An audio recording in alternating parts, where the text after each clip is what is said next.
Perkenalkan, nama saya Siti Nuraina dari semester 2B.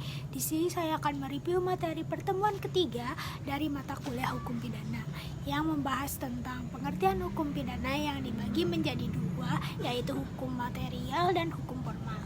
Pengertian hukum pidana yang pertama yaitu hukum pidana material atau hukum pidana objektif. Yang pertama ada keseluruhan peraturan yang memuat larangan atau keharusan dan bagi yang melanggarnya diancam dengan pidana. Yang kedua, berisi keharusan dan larangan yang harus dilaksanakan diatur berdasarkan asas legalitas atau criminal act. Yang ketiga, mengatur tentang siapa-siapa yang dapat dimintai pertanggungjawaban diatur berdasarkan asas kesalahan atau criminal liability atau criminal responsibility. Contohnya yaitu KUHP dan beberapa peraturan di luar KUHP. Selanjutnya ada hukum pidana formal atau hukum pidana subjektif. Yang pertama, ada keseluruhan peraturan yang memuat hak atau cara-cara negara untuk memberikan pemindanaan terhadap orang-orang yang melakukan perbuatan yang terlarang atau TP.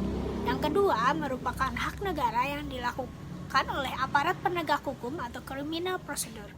Contohnya KUHP atau Undang-Undang Nomor 8 Tahun 1981.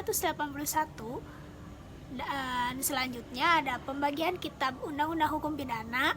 Yang pertama ada bagian yang bersifat umum, berlakunya untuk seluruh lapangan hukum pidana baik yang terdapat dalam KUHP maupun di luar KUHP. Diatur dalam buku 1 yaitu pasal 1 sampai 103 dan bagian khusus 1 mengatur perbuatan-perbuatan mana yang dapat dipidana dan disertai ancaman berupa sanksi bagi yang melanggarnya. Diatur dalam buku 2 pasal 104 sampai 488 tentang kejahatan. Buku 3 pasal 489 sampai 569 tentang pelanggaran. Selanjutnya ada berlakunya hukum pidana menurut waktu atau locus temporis. Didasarkan pada asas legalitas atau principle of legality atau nullum delictum nulla poena sine perpia lege poenali.